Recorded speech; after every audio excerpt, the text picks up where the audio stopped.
দয়া করলে আমি তোমায় বিয়ে করতাম নাকি? মিঠি, দয়া করার আরো হাজারটা উপায় আছে।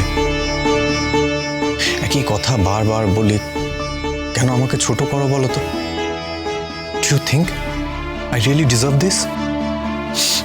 বারবার একই কথা বলো আমি তোমাকে দয়া করছি। আরে আমারও তো খারাপ লাগতে পারে, আমিও তো একটা মানুষ যাকে ভালোবাসি, যে মানুষটাকে ভালোবেসেছি। আজকে তাকে ভালোবেসে তার সাথে বিয়ে করার জন্য তার তার বাবা মায়ের কাছে বাড়ি ভর্তি লোকের সামনে তার হাত চাইছি, তার সাথে বিয়ে করার অনুমতি চাইছি। আর তারপর তুমি আমাকে সেই একই কথা বলছো আমি তোমাকে দয়া করছি। প্লিজ আমাকে আমাকে এভাবে কষ্ট দিও না, আমার খারাপ লাগে। আমার জায়গায় দাঁড়িয়ে এই কথাটা মনে হওয়া অস্বাভাবিক নয়।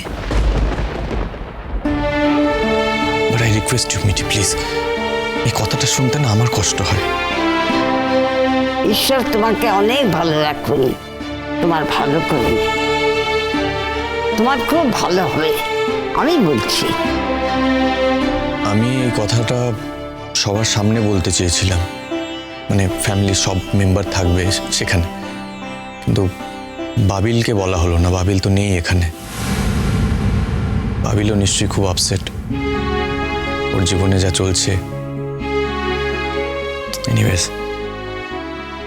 আমার কথাটি ফুরলো, নোটে গাছটি মুড়লো।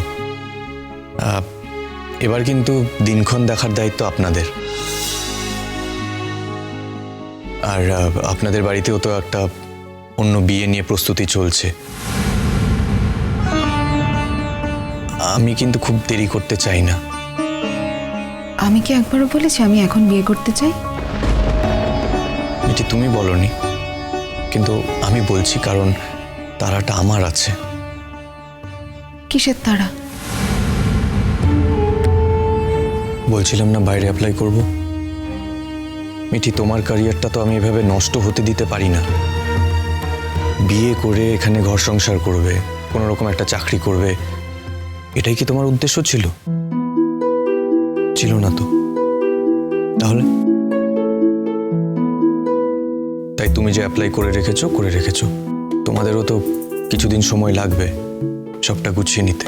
ততদিনে আমি যদি একটু গুছিয়ে নিতে পারি, পরীক্ষাগুলো ক্লিয়ার করে যদিও বাইরে যেতে পারি, সেই জন্যই তারাটা আছে। আর তোমার বাইরে যাওয়াটা যেহেতু ডিসাইডেড, সেহেতু আমাদের বিয়ের পর আমার যাওয়াটাও কিন্তু একটু সুবিধের হবে। তাই আমি তাড়া দিচ্ছি।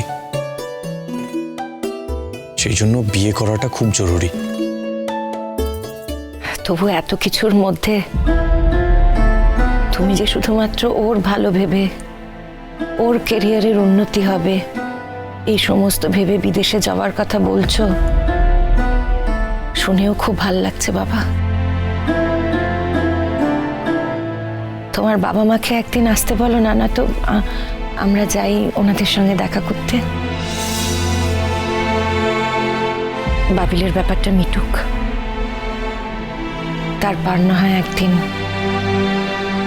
বেঁচে থাকো বাবা কৃষ্ণ, খুব ভালো হোক তোমার মতো ছেলে যেন ঘরে ঘরে জন্ম নেয়। ঠিক আছে, আমি বরং ওদের সবাইকে একদিন নিয়ে আসবো। তোমার বাড়ির লোক জানে? মানে আমার সম্পর্কে জানে? চিরসখা সোম থেকে রবি প্রতিদিন রাত ৯টায় স্টার জলসায় ও জিও হটস্টারে।